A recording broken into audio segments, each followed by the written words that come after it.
Here's the breaking news. The complexion of the race could soon entirely change. Maria Bartiromo just sat down with Donald Trump and asked him about the possibility of former New York City Mayor Michael Bloomberg, now head of his own huge media company, throwing his hat in the ring. Here's what he said. I'd love to have him in. I think I'd beat him. I think I'd beat him easily. Bloomberg never covers me well. I'd say of everybody that covers me, Bloomberg's the worst. That tells me he probably wants to get into the race. You want to know the truth. And I've always suspected this because I get the worst, most unfair stories out of Bloomberg. And I've let him know about it. I hope he gets into the race. I think I'd beat him easily, Bret Baier. That's what Donald Trump has just told Maria. Bret, of course, host of Fox's Special Report. And the debate is just Thursday that you guys will be moderating. But what do you make of the confidence and the cockiness there about this? Hey, Liz, I don't think it's anything new. I think that's Donald Trump's regular in neutral, being cocky and confident. Nothing wrong with that, of course. Right. No, but I do think that it adds a different dynamic with Michael Bloomberg. And Donald Trump may be right if he gets the GOP nomination, and that's a big if, getting through all of these hurdles along the way. But if he gets the GOP nomination and Michael Bloomberg gets in, I think he takes away from Democrats equally to Republicans, and maybe nobody gets to 270 electoral votes.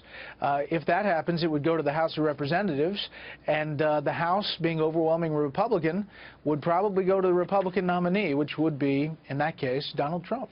Very interesting, and it makes it such a horse race, even at this early stage. Everybody had said, Bret, that things change by February. Whatever you see in November, it changes by February. It's not really changing, is it? It's not, and we should put the caveat here that a lot still can happen. New Hampshire, a lot of those folks, up to 50% of them, decide in the last week. Iowa, the same way. We're 1 week out now, and we have this debate Thursday night in Des Moines. So a lot can happen in a short time, and then you have a long road to the GOP convention in Cleveland. Senator Ted Cruz is live right now in Iowa at actually Manchester, Iowa, not Manchester, New Hampshire, but Manchester, Iowa. He got an endorsement today from Rick Perry, of course, who had dropped out of the race. Does that help him that much? Does it give him a big push somehow? It gives him somewhat of a push. Rick Perry is well respected in Iowa. He was doing well before he dropped out.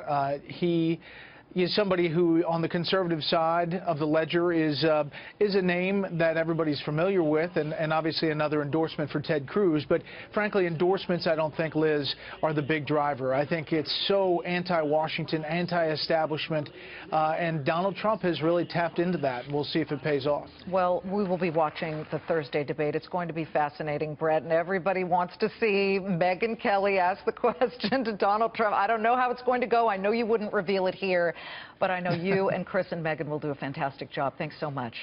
Well, thank you very much. We'll see you there. Bret Baier, host of Special Report on the Fox News Channel. Be sure